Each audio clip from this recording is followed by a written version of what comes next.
शान्ति र संस्कारको संवाहक कालिका एसडीमा तपाईलाई स्वागत छ। म तिलक पौडेल।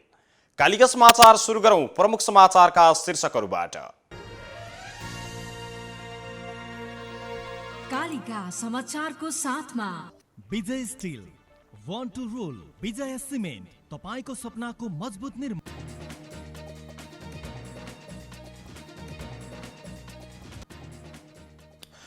आगामी मङ्सिर 3 गते पुनः बैठक बोलाउने गरी नेकपा सचिवालय बैठक सम्पन्न।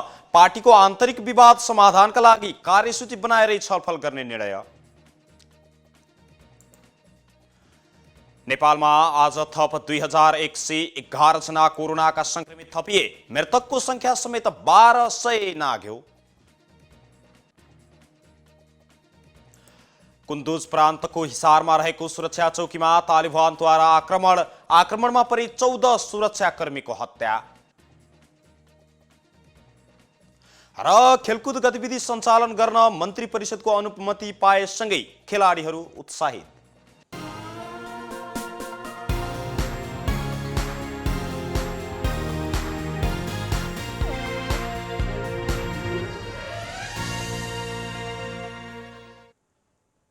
कालिका समाचार सुरु गरौं राष्ट्रिय समाचारबाट। लामो समयपछि बसेको सत्तारूढ दल नेपाल कम्युनिस्ट पार्टी नेकपाको सचिवालय बैठक आगामी मङ्सिर 3 गते अर्को बैठक बोलाउने निर्णय गर्दै सम्पन्न भएको छ। प्रधानमन्त्री निवास बालुवाटारमा बसेको सचिवालय बैठकले मङ्सिर 3 गते अर्को बैठक बोलाउने र छलफलका लागि कार्यसूची बनाउने निर्णय समेत गरेको छ। पार्टीमा उत्पन्न सङ्कट समस्या र समाधानका लागि कार्यसूची नै बनाएर छलफल गर्ने निष्कर्षका साथ बैठक सकिएको प्रवक्ता नारायण काजी श्रेष्ठले जानकारी दिनुभएको छ।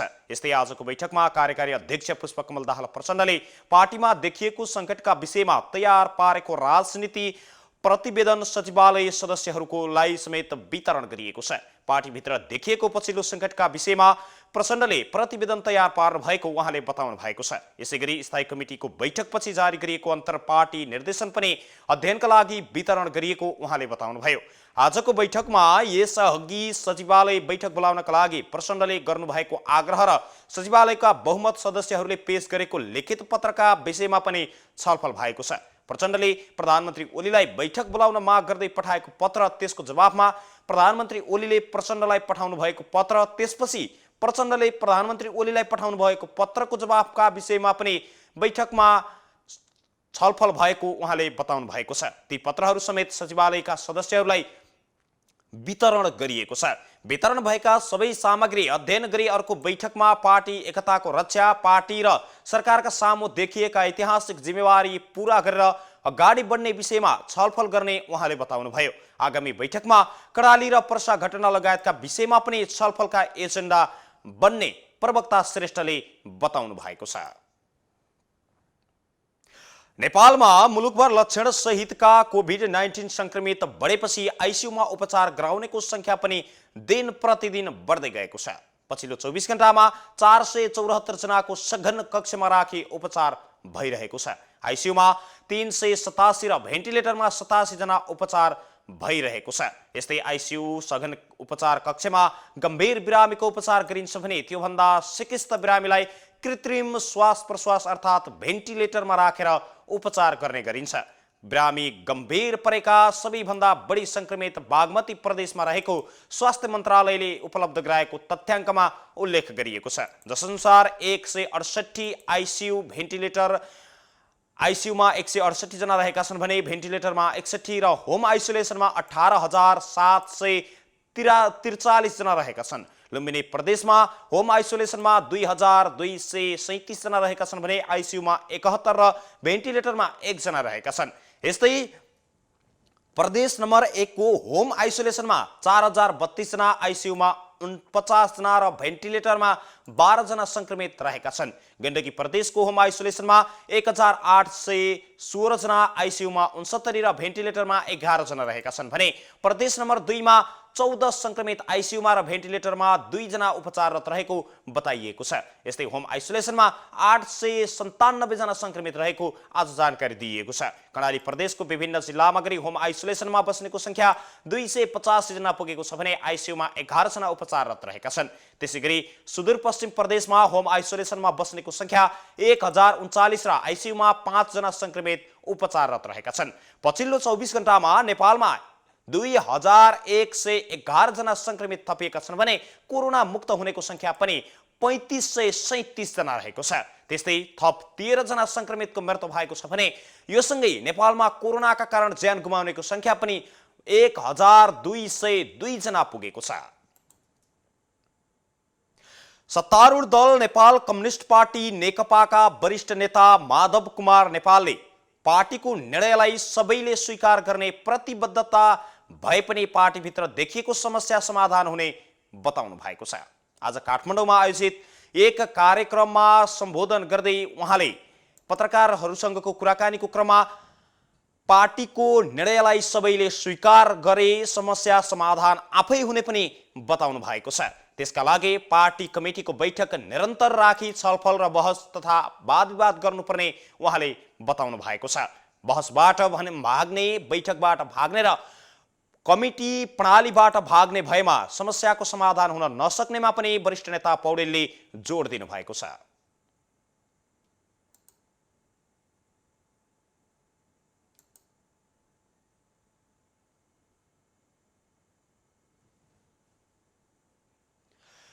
यस्तै पार्टीलाई एकताबद्ध भएर अगाडि बढाउन सबै नेता कार्यकर्ता अनुशासनमा बाँधिनु पर्नेमा पनि वरिष्ठ नेता नेपालले जोड दिनु भएको थियो। पार्टीको अनुशासनमा बाँधिने र आफ्नो ठाउँबाट सशक्त र प्रभावकारी भूमिका खेल्ने र कमी कमजोरीहरूलाई सुधारेमा कम्युनिस्ट आन्दोलन र पार्टी एकतालाई बचाउन सकिनेमा पनि उहाँले जोड दिनु भएको छ। सञ्चार तथा सूचना प्रविधि मन्त्री पार्वत गुरुङले सबै सञ्चार गृहहरूमा न्यूनतम पारिश्रमिक लागू गराएरै छान्ने प्रतिबद्धता जनाउनु भएको छ। नेपाल पत्रकार महासंघ, साना लगानी मिडिया हक हित प्रवर्धन तथा संरक्षण समितिका पदाधिकारीहरूसँगको भेटमा मन्त्री गुरुङले यस्तो बताउनु भएको हो। मन्त्रालयको जिम्मेवारी आएदेखि नै सञ्चार माध्यममा देखिएका समस्या र समाधान तथा श्रमजीवीहरूले भोग्नु परेका समस्या समाधानका लागि काम गरिरहेको समेत उहाँले दाबी गर्नुभयो। कोरोनाबाट संक्रमित सञ्चारकर्मीहरूको सरकारले निशुल्क र प्राथमिकताका साथ उपचार गराउने प्रतिबद्धता पनि उहाँले व्यक्त गर्नुभएको छ। महासंघले कोभिड संक्रमणमा परेका सञ्चारकर्मीहरूलाई निशुल्क उपचारको व्यवस्था गर्नुपर्ने, जिल्ला हुलाक कार्यालयलाई सक्रिय बनाएर पत्रकार परिचय पत्र प्रदान, नवीकरण, अनलाइन दर्ता र नवीकरणसम्मको व्यवस्था गराउनुपर्ने माग सञ्चार मन्त्री गुरुङ समक्ष राखिएको छ। विभिन्न सञ्चार माध्यमले निष्कासन गर्ने र बेरोजगार बनाउने हरकत गर्दै आएकोमा त्यसलाई रोकेर कोरोनाले समस्यामा परेका सञ्चार गृहलाई पुनर्बहाली तथा पारिश्रमिक उपलब्ध गराउने वातावरण मिलाउन पनि पहल गर्न माग गरिएको साना लगानी मिडिया हक हित प्रवर्धन तथा संरक्षण समितिका संयोजक गोविन्द प्रसाद चौलागाईले बताउनु भएको छ। यस्तै प्रदेश स्तरमा समेत सञ्चार ग्राम बनाउने कार्यक्रम यथाशीघ्र पहल गर्न साना लगानीका टेन्डर सूचना प्रकाशित गर्न पाउने गरी सार्वजनिक खरिद ऐनमा देखिएका जटिलता हटाउन पहल गर्नमा पनि महासंघले आग्रह गरेको छ। महासंघले 60 वर्ष उमेर पुगेका र 25 वर्षभन्दा बढी समय निरन्तर पत्रकारिता गरिरहेका ज्येष्ठ सञ्चारकर्मीहरूलाई विशेष कोभिड राहत घोषणा समेत गरी 13 बुँदे ध्यानाकर्षण पत्र मन्त्री समक्ष आज पत्रकार महासंघले बुझाएको छ। यौन हिंसा सम्बन्धी घटनालाई समाज भित्रै मेलमिलाप गर्ने प्रवृत्तिले हिंसा न्यूनीकरणमा बाधा पुगेको कानुन न्याय तथा संसदीय मामिला मन्त्री शिव माया तुम्बा हम्फेले बताउनु भएको छ। यौन हिंसा सम्बन्धमा कलम चलाउँदै आएका पत्रकारहरूको अन्तर्क्रिया कार्यक्रममा बोल्दै मन्त्री तुम्बा हम्फेले कतिपय यौन हिंसा सम्बन्धी घटनालाई समाजभित्रै मेलमिलाप गर्ने गरी अगाडि बढिएकाले यौन हिंसालाई प्रोत्साहन गरिरहेको पनि उहाँले बताउनु भएको छ। खास गरी बलात्कार जन्य घटनाहरूमा समाजभित्रै मेलमिलाप गर्ने गरिएको पनि पाइएको छ। यौन हिंसा सम्बन्धी घटनाहरूलाई समाजभित्रै मेलमिलाप गर्नु हुँदैन भन्ने व्यवस्था ऐन कानुनमा नै गर्नुपर्ने पनि मन्त्री तुम्बा हम्फेले बताउनु भयो। मेलमिलाप गराउने वा गर्नको लागि उत्साहित गर्ने व्यक्तिहरूलाई पनि कानुनी दायरामा ल्याउनु पर्ने व्यवस्था गर्ने विषयमा छलफल गर्न जरुरी रहेको बताइएको छ। स्थानीय तहमा गठित न्यायिक समितिमा यस्ता घटनाको मेलमिलाप गर्नु हुँदैन भन्ने जानकारी भएको, तर यस्ता घटनाहरू न्यायिक समितिमा आउनै नदिने गरी समाजभित्रै मेलमिलाप हुने गरेको पनि उहाँले बताउनु भएको छ। समाजमा हुने यौन हिंसाका मेलमिलाप गर्नु हुँदैन भन्ने सन्देश सञ्चार माध्यमबाट दिन सके यौन हिंसा न्यूनीकरणमा सघाउ पुग्नेमा मन्त्री तुम्बा हाम्फेले जोड दिनु भएको छ। यस्तै पछिल्लो समय बलात्कारीलाई मृत्युदण्ड दिनुपर्छ भन्ने सम्बन्धमा बहस भए पनि संविधानमा भएको व्यवस्था अनुरूप नेपालमा कुनै पनि घटनामा मृत्युदण्ड दिने कानुन निर्माण गर्न नमिल्ने उहाँले स्पष्ट समेत पार्नु भएको छ। नेता सुनिल थापा नेपाली कांग्रेसको सहमहामन्त्री हुनुभएको छ। राष्ट्रिय प्रजातन्त्र पार्टी राप्रपाबाट प्रवेश गर्नुभएका थापालाई आज बसेको कांग्रेसको केन्द्रीय कार्यसमिति बैठकले सहमहामन्त्रीमा मनोनित गरेको हो। थापासँगै प्रवेश गर्नुभएका अन्य 7 जना केन्द्रीय सदस्य र 2 जनालाई आमन्त्रित केन्द्रीय सदस्यको जिम्मेवारी दिने निर्णय समेत भएको कांग्रेसका केन्द्रीय सदस्य जीवन परियारले जानकारी दिनुभएको छ। केन्द्रीय सदस्यको जिम्मेवारी पाउने नेताहरूमा रामप्रसाद भट्टराई मोरङ, विष्णु विक्रम थापा सिन्धुपाल्चोक, बाबुराम बस्नेत भोजपुर, ब्रिजलाल यादव बारा, किरण गिरी काठमाडौँ, टीएन योगी ललितपुर, दिलीप राई झापाबाट रहनु भएको छ भने कैलालीका आसाराम चौधरी र कपिलवस्तुका राजेश बहादुर सिंह आमन्त्रित केन्द्रीय सदस्य रहनु भएको छ। राप्रपाको एकता भएपछि असन्तुष्ट बन्नुभएका सुनिल थापा केही महिना अघि आफ्नो समूहका नेता सहित कांग्रेसमा प्रवेश गर्नुभएको थियो। सहमहामन्त्री बन्नुभएका थापा राप्रपाका संस्थापक नेता पूर्व प्रधानमन्त्री सूर्यबहादुर थापाका छोरा रहनु भएको छ। महामन्त्री पूर्णबहादुर खड्काले बैठकमा थापा समूहको व्यवस्थापन गरेर प्रस्ताव पेश गर्नुभएको थियो। सोही अनुसार थापासँगै कांग्रेसमा प्रवेश गर्नुभएका अन्य 6 जना नेतालाई कांग्रेसको केन्द्रीय सदस्य र 3 जनालाई आमन्त्रित केन्द्रीय सदस्यमा मनोनित गरिएको छ भने बैठकले सांसद सूर्य बहादुर केसीको निधनका कारण रिक्त समानुपातिक कोटाको सांसदमा मोहन पाण्डेलाई पठाउने निर्णय पनि गरेको छ। यस्तै बैठकले क्रियाशील सदस्यताको विवाद विधिसम्मत टुङ्गाउने निर्णय पनि गरेको छ। अब मङ्सिर मसान्तसम्म 77 वटै जिल्लाले केन्द्रलाई सदस्यताको सूची पठाउने निर्देशन समेत दिएको छ। निर्माण सम्पन्न भएर औपचारिक उद्घाटनको पर्खाइमा रहेको जयनगर कुर्था रेलमार्गमा रेलवे लिगमा रहेका क्लिप चोरी हुन थालेका छन्। 35 किलोमिटर मार्ग निर्माण सम्पन्न भएपछि नेपाली रेल जनकपुर आइसकेको छ, तर औपचारिक उद्घाटन अझै हुन सकेको छैन। धनुषाको कुर्थाबाट महोत्तरीको बिजलपुरा हुँदै बर्दिवाससम्मको 69 किलोमिटर रेलवे लिगको निर्माण कार्य जारी रहेको छ, तर भारतको जयनगरदेखि धनुषाको कुर्थासम्म चल्नुपर्ने रेलवे लिगको क्लिप गायब हुन थालेका छन्। रेलवे लिगको क्लिप चोरेर कबाडमा बेच्ने गरेको समेत बताइएको छ। एउटा क्लिपमा आधा केजी भन्दा बढी फलाम हुने गरेको र अहिलेसम्म 600 भन्दा बढी क्लिप चोरी भइसकेका छन्। धनुषाको खजुरीदेखि महिनाथपुरसम्म धेरै क्लिप चोरी भएका छन्। चरण गर्न आउनेहरूले क्लिप निकालेको हुन सक्ने स्थानीयवासीको भनाइरहेको छ। कार्तिक कृष्ण त्रयोदशीदेखि सुरु हुने नेपालीहरूको दोस्रो ठुलो चाड यमपञ्चक अर्थात् आज कागको पूजा गरी तिहार मनाइँदैछ। पञ्चाङ्ग निर्णायक समितिका अनुसार तिथि अनुसार यमदीप भने हिजै गरिएको छ। यस अवसरमा यमदीप दान गरे यम यातनाबाट मुक्ति पाइने शास्त्रीय मान्यता रहेको छ। यसैगरी धन्वन्तरी जयन्ती र धनतेरस पर्व पनि आजै परेको छ। तिथिको गडबडका कारण यस्तो भएको समितिको भनाइ छ। यमदीप दानले परिवारका सदस्य संख्याको आधारमा गरिने गरिन्छ भने कार्तिक कृष्ण त्रयोदशीदेखि कार्तिक शुक्ल द्वितीया अर्थात् भाइटिकाका दिनसम्म यमदीप दान गर्ने शास्त्रीय विधि छ। कार्तिक 29 गते शनिबार बिहान नरक स्नान सहित कुकुर तिहार र बेलुकी लक्ष्मी पूजा गर्नुपर्छ। अपराह्न 1:49 बजेसम्म कार्तिक कृष्ण चतुर्दशी र त्यसपछि औँसी तिथि लाग्ने भएकाले शास्त्र सम्बद्ध रूपमा पर्व सम्बन्धी निर्णय गरिएको समितिका सदस्य सचिव सूर्य प्रसाद ढुङ्गेलले जानकारी दिनुभएको छ। गाई गुरु र आत्म महपूजा कार्तिक 30 गते आइतबार गर्नुपर्ने मान्यता रहेको छ। आइतबार बिहान 11:27 बजेसम्म औँसी तिथि छ। त्यसपछि कार्तिक शुक्ल प्रतिपदा प्रारम्भ हुने भएकाले महपूजा सोही दिन गर्नुपर्ने बताइएको छ। मङ्सिर 1 गते सोमबारका दिन तिहारको मुख्य दिन भाइटिकाको पर्व मनाइन्छ। बिहान 11:37 को समयमा भाइटिकाको उत्तम साइत रहेको समितिले जानकारी दिएको छ। एकता शान्ति र संस्कारको संवाहक कालिका एचडीमा प्रसारित कालिका समाचारमा पालो भएको छ विज्ञापनको। तर त्यसभन्दा अगाडि प्रमुख समाचारका शीर्षकहरू एकपटक। कालिका समाचारको साथमा Vijay steel, want to rule, Vijay cement, तपाईको सपनाको मजबुत निर्माण।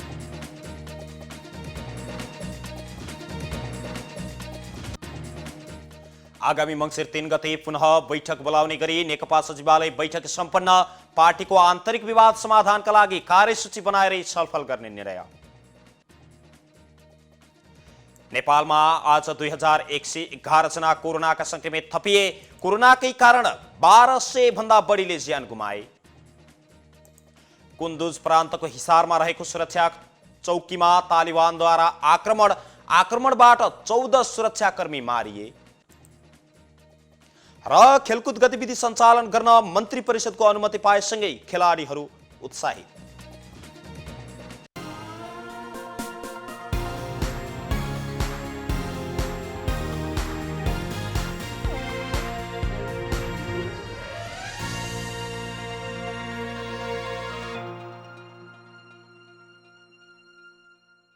हाँस्दै खेल्दै सानो सानो खुसीमा भुल्दै हुर्किँदैछ नेपाल चोको फनमा रमाउँदै नयाँ साथी बनाउँदै विशाखोलाई मनाउँदै हुर्किँदैछ नेपाल चोको फनमा रमाउँदै।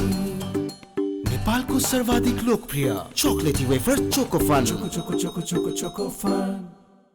नेपालीहरूको महान चाड विजयादशमी शुभ दीपावली नेपाल सम्बत 1141 एवं छठ पर्वको पावन अवसरमा हाम्रा समस्त अधिकृत विक्रेता, ग्राहक वर्ग, शेयरधनी महानुभाव तथा शुभचिन्तकहरूमा सुख, शान्ति, समृद्धि एवं उत्तरोत्तर प्रगतिको हार्दिक मङ्गलमय शुभकामना। Vijaya steel, Vijaya cement, Duratex battery.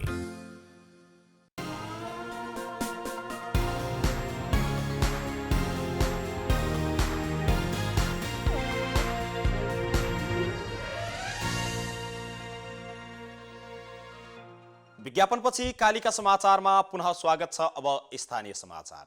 चितवनमा corona संक्रमितको मृत्युदर 2% पुगेको छ। स्वास्थ्य कार्यालय चितवनले दिएको जानकारी अनुसार हरेक 100 संक्रमितमा 2 जनाको मृत्यु हुने गरेको छ। जिल्लामा हालसम्म 79 जना संक्रमितको मृत्यु भएको छ भने 7 स्थानीय तहमध्ये सबैभन्दा धेरै भरतपुर महानगरपालिकाका संक्रमितको मृत्यु भएको छ। भरतपुर महानगरपालिकामा 46 जना, खैरहनी नगरपालिकामा 9 जना, रत्नगर नगरपालिकामा 10 जना, राप्ती नगरपालिकामा 8 जना, कालिका नगरपालिकामा 6 जनाको ज्यान गएको छ। जिल्लाको माडी नगरपालिका र इच्छाकामना गाउँपालिकामा भने मृत्युदर 0 रहेको छ। जेठ महिनादेखि संक्रमितको मृत्यु हुन थालेको चितवनमा सबैभन्दा धेरै कार्तिक महिनामा 40 जनाले ज्यान गुमाएका छन्। यस्तै आज मात्रै पनि चितवनमा थप 1 जना कोरोना संक्रमितको मृत्यु भएको छ। पुरानो मेडिकल कलेज भरतपुरमा उपचाररत मकवानपुरको हेटौँडा उपमहानगरपालिका 4 निवासी 76 वर्षीय महिलाको मृत्यु भएको हो। निमोनिया सम्बन्धी बिरामी ती महिला गत कार्तिक 23 गते अस्पतालमा भर्ना भएकी थिइन्। कालिका समाचारमा अब अर्थ समाचार।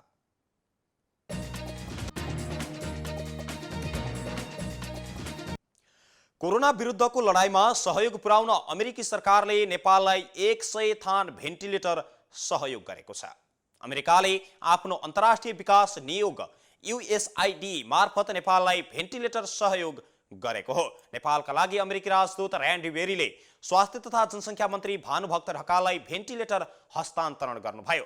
भेन्टिलेटर हस्तान्तरणपछि राजदूत बेरीले असल र खराब सबै समयमा अमेरिका नेपालसँग समझदारी गर्न प्रतिबद्ध रहेको पनि बताउनु भएको छ। अति दुर्गम क्षेत्रका समुदायको उपचारमा समेत प्राप्त भेन्टिलेटरले सहयोग पुर्याउने उहाँले बताउनुभयो। 70 वर्षभन्दा लामो समयदेखि विपद, द्वन्द्व र कठिन अवस्थामा अमेरिकाले नेपाललाई सहयोग गर्दै आएको उल्लेख गर्दै उहाँले सहकार्यलाई निरन्तरता दिन कोरोना महामारीको समयमा पनि सहयोग गरेको बताउनु भएको छ। स्वास्थ्य मन्त्री भानुभक्त ढकालले कोभिड विरुद्धको लडाईँका लागि जनधनको सुरक्षा गर्न अमेरिकाले सुरुवाती चरणबाटै सहयोग गर्दै आइरहेको उल्लेख गर्दै अहिले ठूलो संख्यामा भेन्टिलेटर सहयोग गरेको प्रति धन्यवाद ज्ञापन गर्नु भएको छ। कालिका समाचारमा अब अन्तर्राष्ट्रिय समाचार। अफगानिस्तानको कुन्दुज प्रान्तमा तालिबानीहरूले 14 जना सुरक्षाकर्मीको हत्या गरेका छन्। तालिबानहरूले गरेको आक्रमणमा परि 30 सुरक्षाकर्मीहरूको ज्यान गएको बताइएको छ। कुन्दुजको सुरक्षा निकायका अनुसार कुन्दुज प्रान्तको बला हिसारमा रहेको एक सुरक्षा चौकीमा आक्रमण गरेर ती सुरक्षा अधिकारीहरूको हत्या गरेका थिए। यस्तै कुन्दुज प्रान्तको साहिब जिल्लाको सो सैनिक क्याम्पमा उनीहरूले बिहिबार राति आक्रमण गरेका थिए। सोही क्रममा सो क्याम्पमा रहेका सुरक्षा अधिकारीहरूको मृत्यु भएको हो। सोही क्रममा 12 जना सुरक्षाकर्मी मारिएका थिए भने 2 जना प्रहरी सो जाँच चौकीबाट घर भाग्ने क्रममा तालिबानकै आक्रमणमा परि मारिएका छन्। सो आक्रमणमा परि कम्तीमा 10 जना तालिबान समेत मारिएका वा घाइते समेत भएका पनि बताइएको छ। तर सो विषयमा तालिबानहरूले भने कुनै पनि प्रतिक्रिया जनाएका छैनन्। यस्तै आज नै उता काबुलमा पनि तालिबानहरूले आक्रमण गरी 2 जना सर्वसाधारणहरूको हत्या गरेका छन्। कालिका समाचारमा अब खेल समाचार।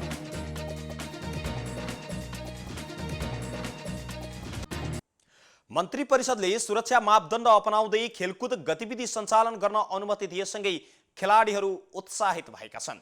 लामो समयको घरेलु अभ्यासमा दिक्क बनेका खेलाडी नियमित अभ्यासमा फर्किएर प्रतियोगितामा सामेल हुन आतुर देखिएका छन्। करिब 9 महिनासम्म ठप्प बनेको खेलकुदलाई मन्त्री परिषदको पछिल्लो निर्णयले राहत मिलेको छ। सुरक्षा मापदण्ड अपनाउँदै खेलमा फर्किन अनुमति दिएपछि खेल पदाधिकारी र खेलाडी उत्साहित भएका हुन्। शुक्रबार बिहान रङ्गशालामा पुग्दा केही व्यक्तिगत प्रतिस्पर्धाका खेलाडीले अभ्यास गरिरहेका थिए। बक्सिङ प्रशिक्षक तेजबहादुर थापा मगरले मन्त्री परिषदको निर्णयले आफूहरू खुसी भएको बताउनुभयो। उहाँले नै प्रशिक्षण गराइरहेका खेलाडी डोल्मा तामाङले पनि नियमित खेलकुद गतिविधिले गर्दा खेलकुदमा उत्साह मिलेको बताउनु भएको थियो। अभ्यासमा व्यस्त मध्येका दीपक हमालले पनि पुरानो लयमा फर्किन सरकारले खेलाडीका लागि वातावरणदेखि सबै पूर्वाधार व्यवस्था गर्नुपर्नेमा जोड दिनु भएको थियो। एकता शान्ति र संस्कारको संवाहक कालिका एसडीमा प्रसारित कालिका समाचारको अन्त्यमा अहिले प्रसारित प्रमुख समाचारका शीर्षकहरू पुनः एकपटक। कालिका समाचारको साथमा Vijay steel, want to rule, Vijay cement, तपाईको सपनाको मजबुत निर्माण।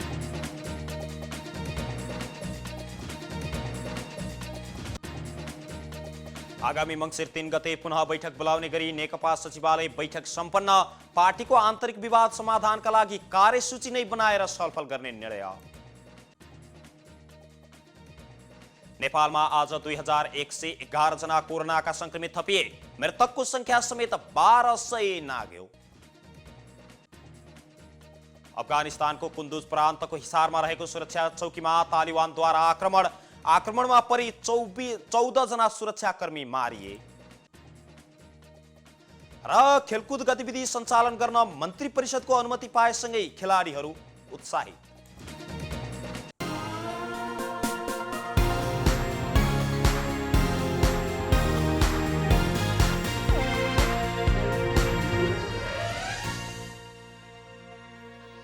एकता शान्ति र संस्कारको संवाहक कालिका एसडीमा प्रसारित कालिका समाचार अहिलेका लागि यति नै। हेर्दै गर्नुहोला कालिका एसडी। म तिलक पौडेल बिदा हुन्छु। नमस्कार।